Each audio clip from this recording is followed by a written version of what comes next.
안녕하세요. 오늘도 사연살롱을 찾아주셔서 감사합니다. 서울에 사는 40대 여성이에요. 저는 1살 때 미국으로 입양돼서 미국인으로 살다가 2번의 파양 끝에 한국으로 돌아오게 되었어요. 정확히는 미국에서 추방당한 거였죠. 한국으로 돌아오기 전까지 미국에서 20년 가까이 살았지만 저를 입양했던 양부모의 무지로 인해 저는 시민권을 획득하지 못했고 그 사실을 모른 채 살다가 뒤늦게 저에게 미국 시민권이 없다는 사실을 알게 되었어요. 어렵게 들어간 대학 학비를 모으려고 펍에서 아르바이트를 하고 있었는데 술에 취한 손님과 시비가 붙게 되었죠. 신고를 받고 출동한 경찰은 형식상 가해자 남성과 피해자인 저의 신원조회를 했고 잠시 뒤 의심스러운 눈초리로 제게 그러더군요. 넌 불법 체류자야. 처음엔 경찰이 장난하는 줄 알았어요. 절대 그럴 리가 없었으니까요. 1살 무렵부터 미국에서 살아온 제가 불법 체류자라뇨. 거기다 다른 미국 아이들과 똑같이 미들스쿨과 하이스쿨까지 졸업하고 대학 입학까지 한 제가요. 하지만 제가 불법 체류자라는 사실을 안 순간부터 경찰은 제게 호의를 베풀지 않았어요. 단호하게 제 손목에 수갑을 채웠고 그 순간부터 저는 피해자가 아니었죠. 경찰에게 있어서 어디까지나 저는 남의 나라에 무단으로 들어와 돈까지 벌고 있는 범법자일 뿐이니까요. 그렇게 수감이 된 후에야 저는 저와 비슷한 상황에 처한 한국 입양아들이 많다는 사실을 알게 되었어요.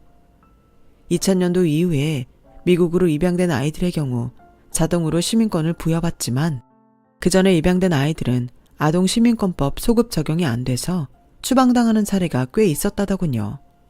그리고 그중 대부분은 강제 추방을 당했다는 것도 알 수 있었죠. 얼마 뒤 저 역시 그들처럼 한국행 비행기에 오르게 되었어요. 나를 버린 나라로 다시 보내진 거죠. 그나마 다행이라고 생각한 거는 제가 다니던 중학교에 한국인 친구가 하나 있어서 그 친구 덕에 한국어를 배워둘 수 있었다는 거예요.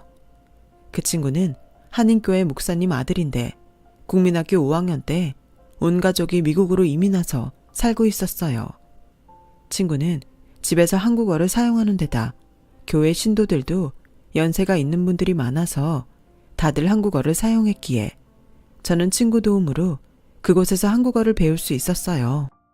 아들을 통해 딱한 제 처지를 들으신 목사님은 제가 외롭지 않도록 가족여행에도 저를 데리고 다니셨고 교회에서 하는 한인 행사에도 늘 불러주셨어요. 제 뿌리가 한국인임을 잊지 않도록 한국어와 역사, 문화도 많이 가르쳐 주셨고요.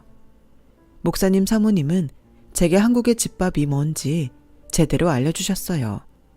양부모한테 거의 방치되다시피 했던 저를 불러다 늘 밥을 먹이셨거든요. 하도 굶어서 키에 비해 몸무게가 적게 나갔던 저는 사모님이 만들어주신 김치볶음밥이랑 떡볶이, 된장찌개 등을 먹으며 뼈와 살을 키워나갔죠. 제가 양아버지의 폭력에 참다 못해 집에서 가출을 했을 때도 저를 찾아 나선 건 양부모가 아닌 목사님 가족이었어요. 저에게 꿈을 심어주고 대학에 진학할 수 있도록 길을 열어준 분도 그분들이죠. 신은 제게 부모는 주지 않으셨지만 부모보다 더 훌륭한 목사님 가족을 보내주셔서 더는 외롭지 않았어요.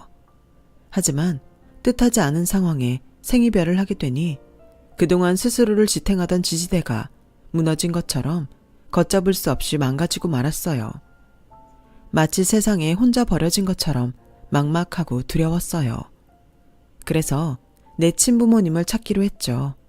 하지만 홀트 복지관의 도움을 받아 아무리 찾아봐도 찾을 수가 없었어요.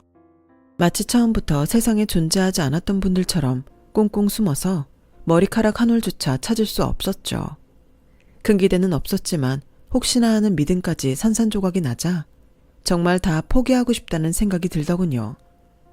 한국에서 검은머리 미국인인 저는 아무것도 할 수 있는 게 없었어요.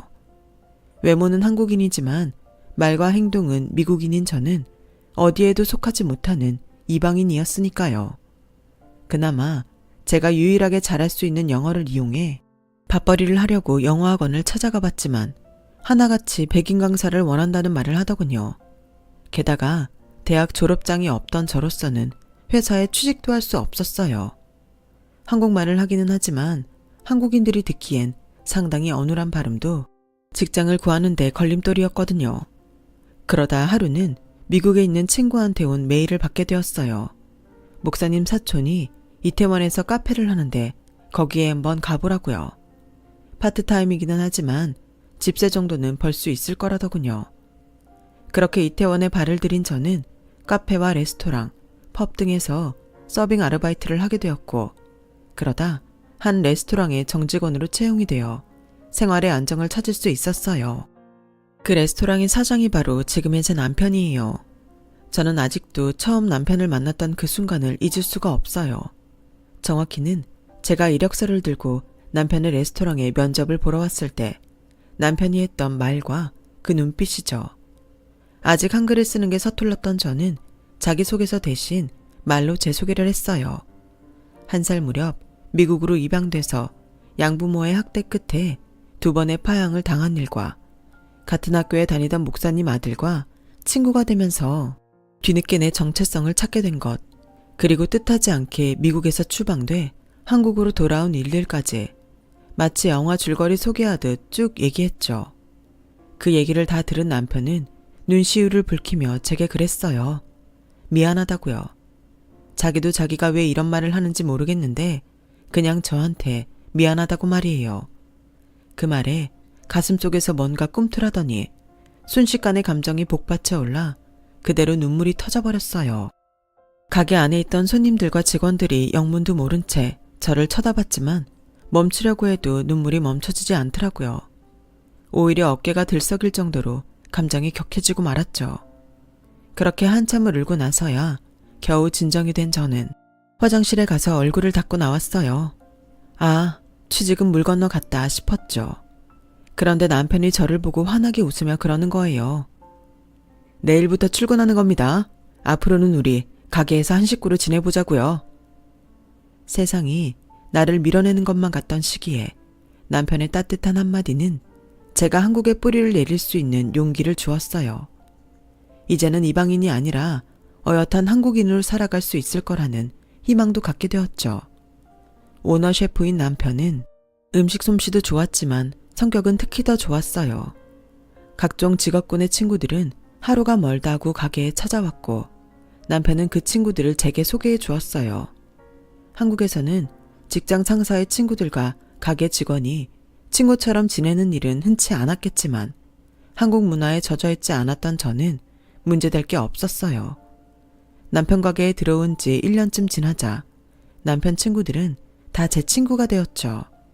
나중에 알게 된 거지만 제가 입사하고 얼마 안 된 시점부터 남편이 제게 마음이 있었던 모양이에요. 남편을 통해 그 사실을 알고 있던 남편 친구들은 우리 둘 사이를 연결해 주려고 일부러 저와도 가깝게 지냈다고 하더군요. 오너와 직원에서 연인 사이가 된 우리는 3년 가까이 사귀었어요. 그러던 어느 날 남편이 친구들과 함께한 자리에서 제게 서프라이즈 청혼을 했고 이듬해 5월에 결혼을 하기로 약속했어요. 물론 그 전에 시부모님들께 허락을 받아야 했지만요. 부모님 허락 없이는 결혼 못해? 그런 건 아니지만 그래도 형식상 말씀은 드리고 해야겠지. 아마 별탈 없이 허락해 주실 거야. 왜? 우리 부모님 만나려니까 걱정돼? 아무래도 나는 부모가 없으니까 가족도 없고 자기도 알다시피 입양아 출신이잖아. 게다가 미국에서는 추방까지 당했고 말이야. 그게 자기 잘못은 아니잖아. 왜 남이 한 잘못 때문에 자기가 기죽고 주눅 들어야 하는데 자기는 자기가 한 거에 대해서만 책임지고 살면 돼. 그러니까 걱정하지 마. 남편의 따뜻한 위로에도 불구하고 시부모님께 인사드리러 가는 날이 다가올수록 초조하고 마음이 많이 무거웠어요. 아무리 당당해지려고 해도 어깨가 움츠러들더라고요. 남편을 따라 시댁에 갈 때만 해도 시부모님만 만나는 줄 알았어요. 그런데 집에 도착해보니 시부모님과 시동생 내외까지 와 있더라고요. 장남이 남편보다 2살 어린 시동생은 먼저 결혼을 해서 유치원생 딸까지 두고 있었어요. 사실 남편이 결혼이 좀 늦은 편이었죠. 저보다도 나이가 5살 많은 동서는 저를 보는 눈초리가 곱지 않았어요. 동서는 처음부터 저를 탐탁치 않게 생각했거든요. 결혼 얘기가 나올 무렵 시동생과 함께 가게에 찾아와서도 일부러 저 들으라는 듯 큰 소리로 그러더군요. 아주버님도 그렇지. 수준 떨어지게 하필 가게 직원이랑 결혼을 한대. 저 여자 대학은 나왔대? 무료남 안 하겠지. 대학까지 나온 사람이면 이런 데서 서빙이나 하고 있겠어? 아, 격 떨어지게. 저런 걸 형님으로 모셔야 되다니 내 인생이 불쌍하다. 여보, 우리가 나서서 이 결혼 말려야 되는 거 아니야? 나 저 여자랑 동서지간으로 못 지내. 못 지낼 건 또 뭐야? 형이 택한 사람이야. 자기랑 살라는 것도 아닌데 뭘 그렇게 난리야. 그냥 순리에 따라. 괜히 집안에 분란 일으키지 말고. 시동생의 만류에도 동서는 끝까지 저희 결혼을 반대했어요. 제가 시댁에 인사드리러 간 날까지도 시어머니 옆에 찰싹 붙어 앉아서 어떻게든 저를 깎아내리려고 혈안이 되어 있더라고요. 특히 제 학벌을 운운하면서요. 근데 학교는 어디 나왔어요? 대학 나오긴 했어요? 아니요, 대학은 못 나왔습니다. 그럼 고졸이네. 고등학교는 어디 나왔어요? 말 못하는 거 보니까 고등학교도 안 좋은 데 나왔나 보네. 실업계 나온 거예요? 동서의 질문에 저는 말을 할 수 없었어요. 시부모님께는 미리 제가 입양아 출신이라는 걸 말씀드렸지만 시동생과 동서한테는 비밀로 하기로 했거든요. 부잣집 외동딸로 자란 동서는 남의 사정을 헤아려 줄 정도로 아량 넓은 사람이 아니었어요. 오히려 상대의 약점을 잡으면 그걸 이용해 먹으려 드는 사람이었죠. 그걸 잘 아시는 아버님이 제 출신은 작은 아들 내외한테 비밀로 하라고 하셔서 입 다물고 있었어요. 보다 못한 어머님은 그 얘긴 그만하라고 하시며 분위기를 바꾸셨어요. 하지만 한번 꼬투리를 잡은 동서는 쉽게 물러서려 들지 않더라고요. 제가 출신 고등학교도 제대로 대답 못하자 분명 그게 제 약점이라고 생각했는지 화장실까지 저를 쫓아와 집요하게 물어댔어요. 고등학교 졸업장이 있긴 한 거예요? 설마 중졸은 아니죠? 그때 저는 졸업장이 있냐는 말이 졸업을 했냐는 말과 같은 의미인지 몰랐던 터라 당장 수중에 졸업장이 없으니까 졸업장이 없다고 말했어요. 그 바람에 오해가 생긴 거죠. 얼떨결에 동서한테 저는 고등학교도 못 나온 사람이 되어버렸거든요. 그 오해 때문인지 동서는 저를 되게 무시했어요. 말끝마다 형님은 모르겠지만 이라거나 내가 하는 말 이해는 해요? 라면서 면박을 주곤 했거든요. 거기다 제가 앞에 있는데도 자기 남편한테 영어로 제 흉을 보더라고요. 따질까 하다가 모른 척 해줬더니 진짜 제가 영어를 못 알아듣는 줄 알고 툭 하면 그런 짓을 했어요. 시동생은 여자들 문제에 끼기 싫다며 자기 아내가 하는 험담을 그저 흘려듣는 것 같더라고요. 처음엔 동서를 조용히 불러 내가 다 알아들으니까 그러지 말라고 말해줄까도 생각했는데 다른 사람도 아니고 자기 애한테까지 영어로 제 험담을 하는 걸 듣고는 하도 얄미워서 그냥 말 안 해줬어요. 조카가 영어 유치원에 다니고 있어서 영어를 꽤 하는데 그걸 이용해서 나쁜 짓에 써먹다니 고약한 엄마죠.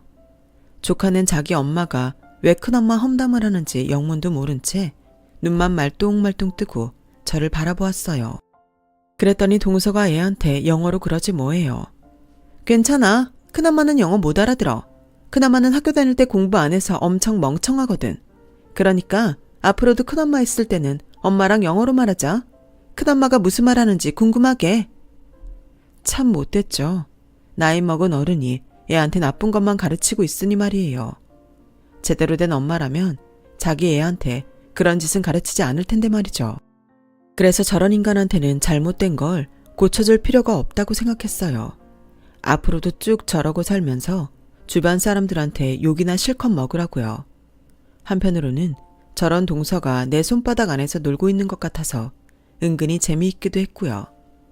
그런데 그러다 일이 벌어진 거예요. 하루는 조카가 태블릿으로 영어 공부를 하고 있었는데 보니까 특정 발음을 잘못 발음하고 있더라고요. 마침 옆에 동서도 없겠다. 제가 가서 살짝 발음 교정을 해주었죠. 그랬더니 조카가 놀라더라고요. 큰엄마, 영어 할 줄 알아? 그런데 엄마한테는 비밀이야. 조카는 비밀이라는 말에 들떠서는 새끼손가락까지 걸자고 했어요. 그런데 그때 동서가 그걸 본 거예요. 형님, 지금 애 데리고 뭐 하는 거예요? 아니, 고등학교도 못 나온 주제에 애 영어 공부하는데 왜 방해하냐고요? 이건 완전 미친 또라이 아냐? 은비, 태블릿 들고 방으로 들어가. 조카는 서슬퍼런 지 엄마 얼굴에 잔뜩 얼어서는 방으로 들어갔어요. 애가 들어가고 나자 동서는 소매까지 걷어붙이고는 제게 따지기 시작했어요. 내가 형님 해주니까 뭐라도 된 걸로 착각하는 모양인데 제발 분수 좀 알고 까불어. 동서, 난 그냥 은비가 단어 발음을 잘 못하길래 고쳐준 것뿐이야. 그게 그렇게 잘못된 거야? 이게 진짜 웃기네? 야, 니깎게 뭔데 내 딸 공부하는데 옆에서 훈계질이야. 네가 알면 영어를 뭘 안다고. 가짜않게 발음을 고쳐줘? 너 토익 몇 점이야? 토익이 뭔지 알긴 하니? 아주버님이 사람이 착해서 너 같은 여자한테 속아 결혼까지 했나 몰라도 난 너 형님으로 인정 안 해. 막말로 네가 어디서 모아먹 굴러먹던 앤지 알게 뭐야? 부모도 없다며. 그런 주제에 어디서 대먹지 않게 꼴값이냐고. 운 좋게 남자 안 홀려서 이 집에 시집 왔으면 닥치고 조용히 살란 말이야. 주제 파악 좀 하라고. 그때였어요. 시동생과 함께 서재에서 나온 남편이 버럭 소리를 질렀죠. 지금 뭐 하는 짓입니까? 재수씨가 뭔데 이 사람한테 그런 막말을 하냐고요? 아니 그게 아니라 형님이 꼴에 우리 은비 영어 발음 가지고 트집을 잡지 뭐예요.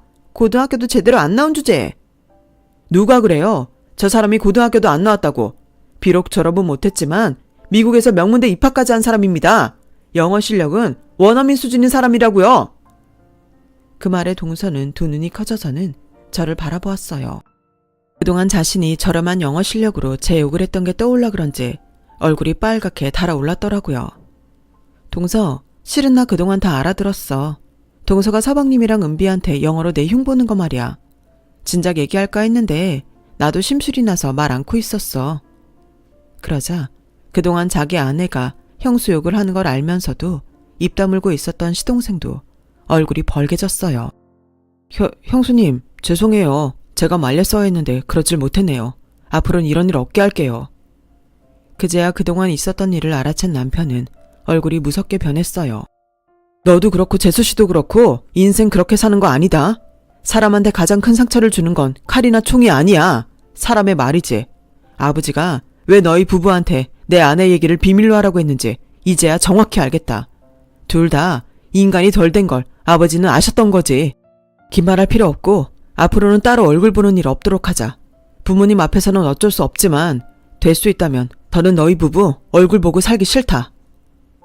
남편은 제 손을 잡고 시동생 집을 나왔어요. 집으로 향하는 차 안에서도 남편은 아무 말도 하지 않았어요. 무거운 얼굴로 정명만 응시한 채 운전을 하더라고요. 내가 괜한 짓을 해서 이런 상황을 맞는 게 아닌가 미안했어요. 그냥 처음에 따끔하게 한 소리하고 끝냈으면 형제간의 사이를 멀어지게 하지 않았을 텐데 하고 말이죠. 그래서 남편 얼굴 보기가 민망해서 고개를 푹 숙이고 있는데 남편이 제 손을 잡으며 그러더라고요. 다시 공부해볼 생각 없어? 원한다면 내가 대학 보내줄게. 자기가 싫다고 하면 어쩔 수 없지만 난 당신이 사람들한테 무시당하고 사는 거 싫어. 당신은 그런 대접을 받아도 되는 사람이 아니니까. 남들이 당신을 몰라주면 당신 스스로 당신 가치를 보여주는 방법도 있잖아. 내가 옆에서 힘이 돼줄게. 이번에도 남편은 저를 울렸어요. 제가 전생에 무슨 복을 지어서 이런 남자를 만났나 싶을 정도로 남편은 제 인생에 있어 최고의 은인이자 버팀목이었거든요. 저도 기회가 된다면 마케팅 공부를 끝마치고 싶었던 터라 다시 준비해서 모대학 경영학과에 들어갔어요. 남편이 돈 걱정하지 말고 다니라고 했지만 등록금이 어디 한두 푼이어야죠. 그래서 영어학원에서 아르바이트를 하게 됐어요. 그런데 학생 중 하나가 주말인데도 제게 전화해 발음 교정을 해달라고 부탁을 하더라고요. 귀찮기는 했지만 평소 영어 공부에 열의가 있는 친구라 거절할 수가 없어서 도와주게 되었죠. 그런데 전화통화상으로는 입모양을 보여줄 수가 없어서 정확한 발음을 짚어줄 수가 없더라고요. 생각도 못해 스카이프로 영상통화를 해서 제 입모양을 보여주면서 발음 교정을 해주었죠. 그걸 본 남편이 지나가는 말로 슬쩍 그러더라고요.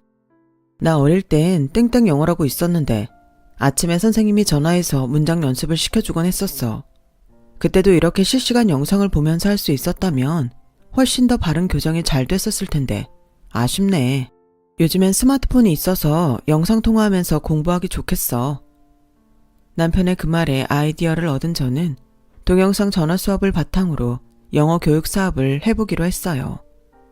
구체적인 사업 계획서를 만들어 교수님들께 조언을 받은 저는 대학을 졸업하자마자 본격적으로 영어 교육 사업에 뛰어들었어요. 하지만 모든 일이 다 그렇듯 문제는 돈이더라고요. 사업 경험도 하나 없는 저한테 선뜻 자금을 대줄 사람은 어디에도 없었으니까요. 물론 남편한테 도움을 청하면 힘 닿는 데까지 도와줬겠지만 제 사업만큼은 제 힘으로 하고 싶었어요. 그러다 한국에도 미국의 고펀드 같은 펀딩 사이트가 있다는 걸 알게 됐고 펀드 공모를 통해 자금을 모았는데 생각보다 반응이 좋아서 부족한 액수를 채울 수 있었어요. 그렇게 시작한 영어 교육 사업은 차츰차츰 수요가 늘어나서 8년이 지난 지금에 와서는 꽤 튼실한 사업체로 자리매김하게 되었어요. 저한테 있어서는 수입이 엄청나게 늘었다는 것보다 나를 버린 두 나라의 언어를 사업 아이템으로 활용해 성공했다는데 더 큰 의미가 있어요. 그런데 그와는 부수적으로 생각지 못한 복수까지 하게 됐지 뭡니까? 오래전 제 학벌을 들먹이며 저를 괴롭혔던 동서가 제 회사로 찾아와 자기 좀 살려달라고 무릎까지 꿇고 통사정을 하지 뭐예요.